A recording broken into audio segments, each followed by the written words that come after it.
partir do ano 1995 aproximadamente, eu chegava em casa, saía da Unicamp, chegava em casa final de tarde e via um terreno pegando fogo a 50 metros da minha casa. Aí eu pegava um regador, um balde, ia lá, jogava água e apagava aquele fogo e depois ele se repetia. Mas eu não procurava saber quem é que tinha posto fogo, eu não tinha folhetos, era uma ação assim esporádica, episódica, que eu chamo de pré-história do trabalho contra as queimadas. Até que numa tarde de domingo, em 1997, eu fui até a casa da minha filha, que mora em Barão Geraldo, a 7 quilômetros onde eu resido em Campinas, e cheguei lá para fazer alguma coisa, conversar, e estava um cheiro ardido de fumaça que me irritou e me fez voltar rapidinho para minha casa a 7 quilômetros. E eu cheguei, estacionei o carro na calçada para abrir o portão. Só que aí eu pensei, agora eu vou respirar esse ar puro aqui do Jardim Chapadão de Campinas e a minha filha vai continuar em meio àquela fumaça.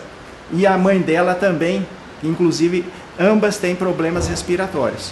Isso me doeu na consciência, eu não consegui nem descer do carro. Eu dei marcha ré, voltei os 7 quilômetros, estacionei meu carro de frente à casa da minha filha e fui procurar a origem daquela fumaceira. E era ali a 20, 30 metros, em um beco na rua, uma mulher estava tentando queimar um monte de folhas verdes. Dessas folhagens que sobem pelas paredes, haviam sido cortadas essas folhas, amontoadas, e ela estava tentando queimar.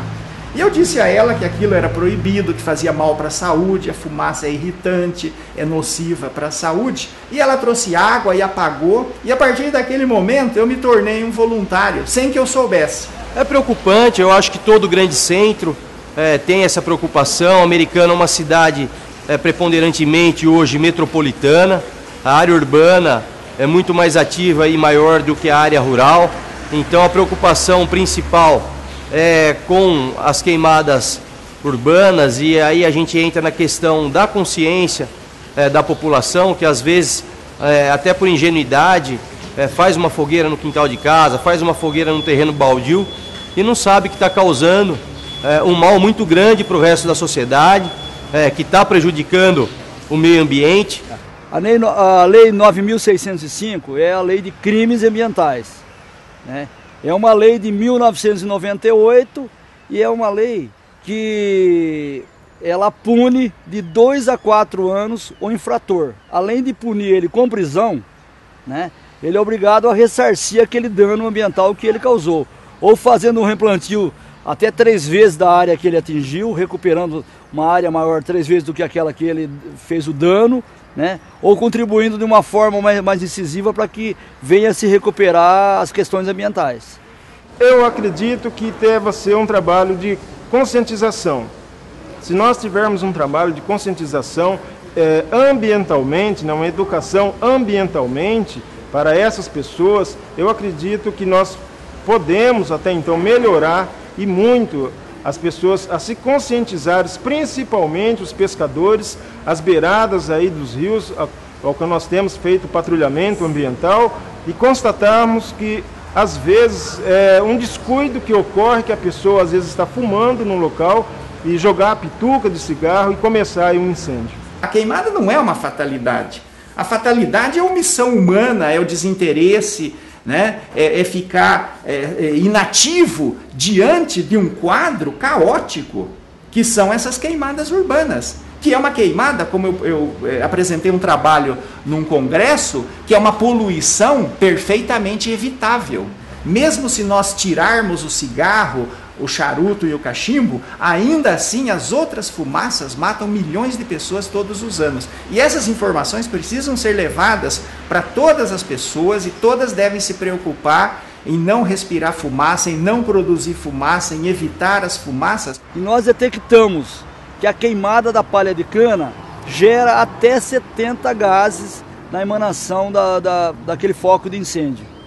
E esses 70 gases, na faixa de 60% a 70% desses gases são maléficos aos seres vivos do nosso planeta, causando câncer, né?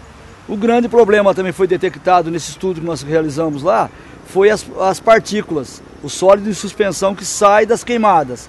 Essas partículas abaixo de 20 microns, que não é visível ao olho nu, ela, depois de inalada, ela pode se alojar nos alvéolos do nosso pulmão e gerar um câncer nesse órgão. Então, por que não prevenir doenças que simples cuidados com o meio ambiente, como evitar acumular lixo, recolher, as prefeituras recolherem, fazerem operações catatreco, recolher sofás. Lá em Campinas, o que se queima de sofás é uma glória, tá certo? É uma glória. Joga um sofá lá, alguém vai lá e coloca fogo no sofá. É uma química perversa a química do sofá. Materiais sintéticos, a tinta que existe nos materiais, nos papéis, nos vernizes, tem substâncias cancerígenas. Metais pesados, chumbo, níquel, cádmio, essas substâncias provocam mutações, provocam más formações congênitas, provocam câncer.